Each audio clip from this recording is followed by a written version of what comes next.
గోదావరి జిల్లాలో సాయి సత్యవ్రతాలు అన్నవరం సత్యనారాయణ స్వామి వారి వ్రతాన్ని ఏ విధంగా నిర్వహిస్తారో గోదావరి జిల్లాలో సాయిబాబా వారి వ్రతాన్ని సైతం అదేవిధంగా భక్తులు నిర్వహిస్తూ ఉంటారు.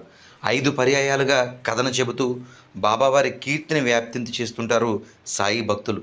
నిజానికి పరమ పావనమైన ఈ సాయి సత్యవ్రతాల్లో పాల్గొన్న భక్తులకు శాంతి చేకూరుతుందని సాయి భక్తులు తెలియజేస్తున్నారు. కాకినాడ జిల్లాకు సంబంధించి ఎస్ఎన్వరం రామసాయి మందిర వార్షికోత్సవ మహోత్సవాలు జరుగుతున్నాయి. దీనిలో భాగంగా సాయి సత్యవ్రతాల కార్యక్రమం నిర్వహించారు. మన గ్రామం ఎస్ఎన్వరం గ్రామంలో ఇరుచున్న శ్రీ సిడి సాయినాథ్ ఆలయం వద్ద మరి వార్షికోత్సవం సందర్భంగా మరి గత 3 రోజులుగా ఫస్ట్ రోజు 108 రకాలతో అభిషేకం, మరి రెండో రోజు భస్మాభిషేకం, అనంతరం 108 ప్రదర్శనలు కూడా ఉదయం నుండి సాయంకాలం వరకు కూడా చేయడం జరిగింది.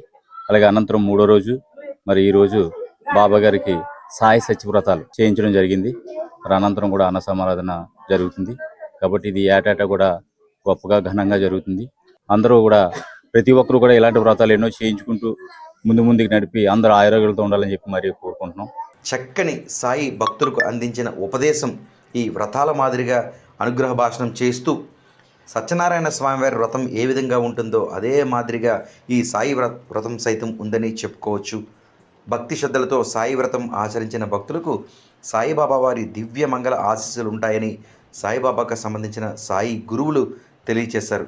ఇక ఎస్ఎన్వరం బాబావారి వార్షికోత్సవ మహోత్సవాల్లో భాగంగా విశేష అలంకరణలో సాయిబాబా వారి దర్శనం, ప్రత్యేకమైన హారతులు, ప్రత్యేక అభిషేకాలు అత్యంత ఘనంగా జరుగుతున్నాయి. వార్షికోత్సవ సందర్భంలో ఎవరైతే బాబావారి సాయి సత్యవ్రతం చేసుకున్న వారి కుటుంబాలు అందరికీ కూడా సుఖ సంతోషాలు సుఖభోగ్యాలు ఆయన మీకు వరముగా ఇస్తున్నారు.